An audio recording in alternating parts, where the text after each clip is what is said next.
జల్సాలకు అలవాటు పడి హైవేలపై రాబడికి పాల్పడుతున్న దుండుగన్ని పోలీసులు అరెస్ట్ చేశారు. గత ఏడాది మే నెలలో విజయనగరం జిల్లా పూసపాటి రేగ వద్ద డబ్బులతో వెళ్తున్న వ్యాపారిని టార్గెట్ చేసినట్లు పోలీసులు తెలిపారు. ఇక హైవేపై వ్యాపారి కారును ఆపిన నిందితుడిని అతని కాంట్లో కారం కొట్టి బ్యాగుతో పారైనట్లు పోలీసులు వెల్లడించారు.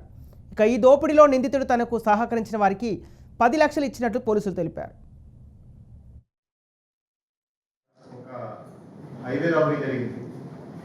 హైవే రాబరీలో అరౌండ్ 50 lakhs క్యాష్ రాబరీ చేసి తీసుకెళ్లడం జరిగింది.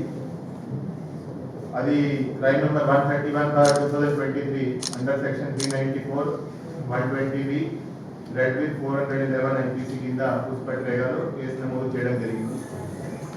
ఈ కేసులో ఆల్రెడీ లాస్ట్ ఇయర్ 6 అక్యూజ్డ్ ను అరెస్ట్ చేయడం జరిగింది. కొంత వాళ్ళ దగ్గర రికవరీ చేయడం జరిగింది. కానీ దాంట్లో మెయిన్ కాన్స్పిరేటర్ ఎవరైతే ఉన్నారో అండ్ ఎవరైతే మెయిన్ గా ఎవరైతే డబ్బు తీసుకెళ్లారో వాడు ఇంకా ఫండింగ్ లో ఉన్నాడు.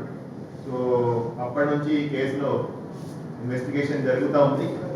సో నిన్న మధ్యాహ్నం మాకు వచ్చిన క్రెడిబుల్ ఇన్ఫర్మేషన్ మీద, నమ్మకమైన సమాచారం మీద ఈ అంతా టెక్నికల్ అనాలిసిస్ చేశారు. అదేవిధంగా ఇన్ఫార్మేట్స్ ఇచ్చిన సమాచారం మీద సిసిఎస్ ఇన్స్పెక్టర్ గారు అండ్ ఆయన team, CCS inspector, CCS SI and వాళ్ళ టీం కందివలస మార్కెట్ దగ్గర మెయిన్ అక్యూజ్డ్ ఎవరైతే అంతా రచించారో వాడిని పట్టుకోవడం జరిగింది.